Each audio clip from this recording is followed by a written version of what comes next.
Mpox क्या है? Mpox एक वायरस है। एमपॉक्स इसका शॉर्ट फॉर्म है। इसका जो लॉन्ग फॉर्म है वो होता है मंकी पॉक्स वायरस। जनरली ये मैमल्स से ह्यूमन में आया है, जैसे माना जाता है कि मंकी से ह्यूमन में आया है। मंकी या स्क्विरल पे भी एक डाउट किया जाता है कि स्क्विरल से भी ह्यूमन में ट्रांसफ़र हुआ है तो वो जनरली मंकी की तरफ से आने की वजह से इसको मंकी पॉक्स कहा जाता है। इसकी जो शुरुआत है वो 2022 में कॉन्गो में हुई थी। तो जैसे कोविड भी वायरल इन्फेक्शन होता है, डेंगू भी वायरल इन्फेक्शन होता है, वैसे ही मंकी पॉक्स भी एक वायरल इन्फेक्शन है। तो वो सेल्फ लिमिटिंग भी हो सकता है, लेकिन इसकी तकलीफ ज़्यादा होती है। जैसे कोविड भी सेल्फ लिमिटिंग था, कुछ लोगों को ठीक हो गया था, लेकिन तकलीफ ज़्यादा हुई थी, वैसे ही इसमें भी तकलीफ ज़्यादा हो सकती है, लेकिन ये सेल्फ लिमिटिंग भी हो सकता है।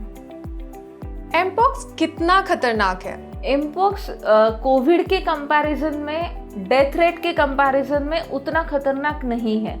हाँ, लेकिन अगर वो फैलने की बात है तो वो एक संक्रामक रोग है। जैसे कोविड में डिसइंफेक्टेंट यूज़ करना पड़ रहा था, हमें पेशेंट की चीज़ें अलग रखनी पड़ रही थी, उसी तरह से यहाँ पे भी जब एमपॉक्स की बात करते हैं तो वो उतना ही खतरनाक है, क्योंकि ये बहुत जल्दी फैलेगा।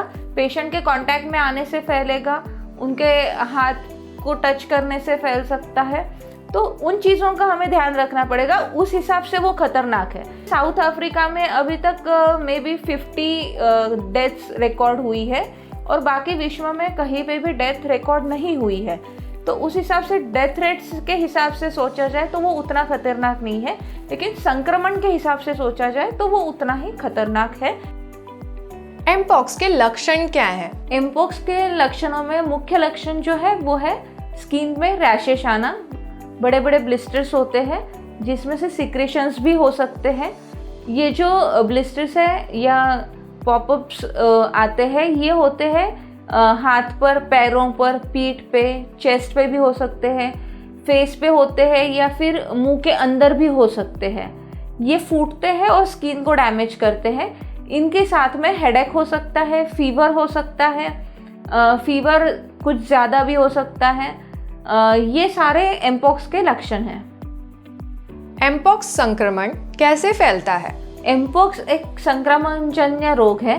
तो एमपॉक्स जो है किसी भी एमपॉक्स ग्रसित रुग्ण के संपर्क में आने की वजह से फैल सकता है, जैसे कोविड वायरस में था। उसी तरह से अगर किसी प्रेग्नेंट लेडी को एमपॉक्स से इन्फेक्शन हुआ है तो उसके बेबी में बर्थ के बाद एमपॉक्स का इन्फेक्शन होने के चांसेस होते हैं। एमपॉक्स से ग्रसित जो प्राणी होते हैं उनके थ्रू भी एमपॉक्स का इन्फेक्शन हो सकता है। तो कोविड में जैसे संपर्क की वजह से इन्फेक्शन फैल रहा था, वैसे ही एमपॉक्स में भी ग्रसित रुग्ण से या प्राणियों से संपर्क से एमपॉक्स फैलता है।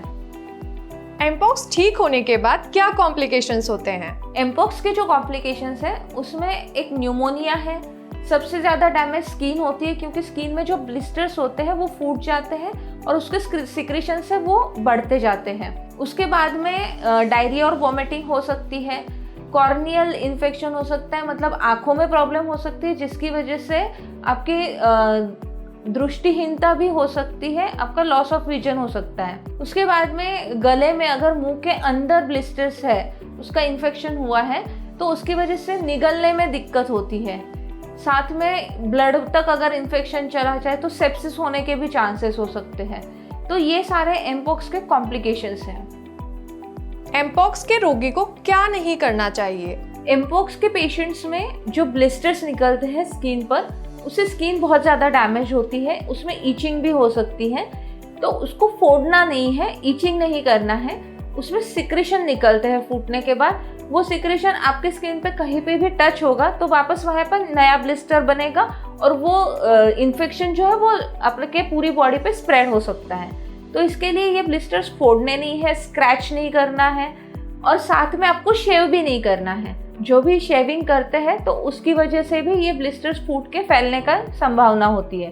साथ में आपके परिवारजनों से दूर रहने का, अपने आप को आइसोलेट करके रखना ज़रूरी है, क्योंकि ये एक कॉन्टेजियस डिसीज़ है। आपसे आपके परिवारजनों को भी ये डिसीज़ फैल सकता है, इसलिए ध्यान रखिए। एमपॉक्स का ट्रीटमेंट क्या है? एमपॉक्स एक वायरल इन्फेक्शन है, तो एलोपैथी में जनरली इसमें एंटीवायरल मेडिसिन दी जाती है और ये वायरल इन्फेक्शन होने की वजह से इसमें प्लेटलेट काउंट कम हो जाता है। तो इसमें प्लेटलेट बढ़ाने के लिए प्लेटेंजा टैबलेट जैसे या प्लेटेंजा सिरप जैसे मेडिसिन भी यूज़ कर सकते हैं। आयुर्वेद के हिसाब से कोई भी वायरल इन्फेक्शन होता है वो कफ पित्त जन्य होता है। ये स्पेशली ये कहा जाए कि मंकी पॉक्स इन्फेक्शन जो है वो कफ पित्त जन्य है, तो कफ पित्त शामक चिकित्सा करनी होगी, जैसे कामधुधा रस है, त्रिफला गुग्गुल है, गंधक रसायन है, ऐसे औषधियों का उपयोग किया जा सकता है। लेकिन इन औषधियों का उपयोग आयुर्वेद डॉक्टर से कंसल्ट करने के बाद ही करें। क्या एमपॉक्स स्मॉल पॉक्स की वैक्सीन से ठीक किया जा सकता है? आजकल सोशल मीडिया पे ये बताया जा रहा है कि स्मॉल पॉक्स वैक्सीन लेने से मंकी पॉक्स इन्फेक्शन से हम बच सकते हैं। हाँ, ये बात सही है, दोनों लगभग सिमिलर डिसीज है, दोनों के लक्षण भी एक जैसे हैं, तो स्मॉल पॉक्स वैक्सीन से मंकी पॉक्स इन्फेक्शन से बचा जा सकता है। लेकिन ये सिर्फ हम 85% तक सही मान सकते हैं, 100% इस चीज़ को सही नहीं माना जा सकता। क्या एमपॉक्स कोरोना वायरस से ज़्यादा खतरनाक है? एमपॉक्स वायरस कोरोना वायरस जितना आज की तारीख में तो खतरनाक नहीं लग रहा है, क्योंकि उसका डेथ थ्रेट कम है। साउथ अफ्रीका में आज तक सिर्फ 50 डेथ्स रिकॉर्ड हुई है। हाँ, लेकिन अगर कॉम्प्लिकेशंस की बात करें तो एमपॉक्स वायरस के कॉम्प्लिकेशंस ज़्यादा सीवियर है कोविड वायरस से, जैसे कि एमपॉक्स में न्यूमोनिया के साथ साथ लॉस ऑफ विजन हो सकता है, स्किन डैमेज बहुत ज़्यादा होता है, ब्लड सेप्सिस हो सकता है। इसी वजह से एमपॉक्स कॉम्प्लिकेशंस के रूप में ज़्यादा खतरनाक है, लेकिन डेथ रेट के हिसाब से बहुत ज़्यादा सीवियर नहीं है। एमपॉक्स होने का खतरा किसे सबसे ज़्यादा है? एमपॉक्स एक संक्रमणजन्य रोग है, तो एमपॉक्स ग्रस्त रुग्ण के परिवारजनों को, वैसे ही एमपॉक्स से ग्रसित कोई महिला अगर प्रेग्नेंट है तो उसके होने वाले बच्चे को ये एमपॉक्स का इन्फेक्शन होने का खतरा सबसे ज़्यादा होता है।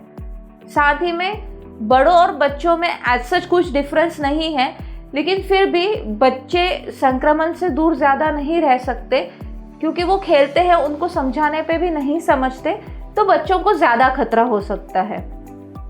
अगर किसी को एमपॉक्स है तो वो अपना ख्याल कैसे रख सकता है? अगर आप एमपॉक्स ग्रसित रुग्ण हैं तो सबसे पहले आपको आपके परिवार से आइसोलेट होना होगा, स्टेरिलाइजेशन का ध्यान रखना होगा, सैनिटाइजर यूज करना होगा। जैसे हमने कोविड में सारे प्रिकॉशंस लिए थे, वो सारे प्रिकॉशंस लेना जरूरी है। दवाई समय पे लेना जरूरी है।